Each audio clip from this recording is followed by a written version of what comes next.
Gusto mo ba na siya ay takot na ikaw ay mawalay sa kanya? Lalong-lalo na ngayon na may nararamdaman kang kakaiba sa kanya at ayaw mo na tuluyang masira o tuluyang magkahiwalay kayong dalawa ng partner mo. Ngayon, may ibabahagi ako sa inyo na napaka-epektibong ritual upang matatakot ang mahal mo na ikaw ay mawalay sa kanya. Basta itong ritual ay gawin sa mabuti at hilingin ng buong puso. At dapat wala kang pagdududa o pagdadalawang isip sa mga ganitong pamamaraan. Ito ay makakatulong sa inyong dalawa ng mahal mo upang mapanatili ang pagmamahalan at magandang relasyon ninyong dalawa ng partner mo, malayo o malapit man kayo sa isa't isa.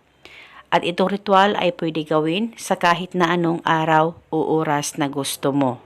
Una, ang gagawin mo lamang, kumuha ka ng bote, plastic o babasagin na bote ay pwedeng gamitin. Dapat may takipo ang bote.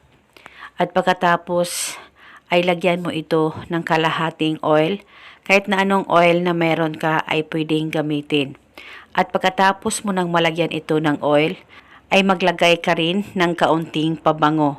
Kahit ilang patak ay pwede po. As long as malagyan mo ng pabango ang oil. At pagkatapos, kumuha ka ng papel at panulat.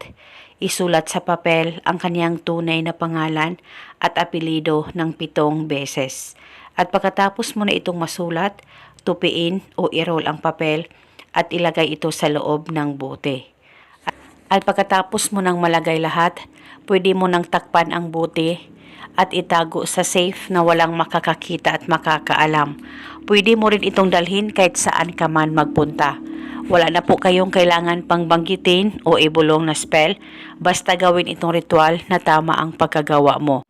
At paniguradong matatakot siya na ikaw ay mawalay sa kanya. Kahit gaano pa kayo kalayo sa isa't isa, ay habang buhay ikaw at ikaw lamang ang mamahalin niya. At itong ritual ay itago pang matagalan.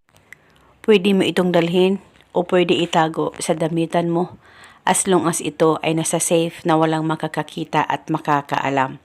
At eto muna sa ngayon, maraming salamat po sa panunood. May God bless us all.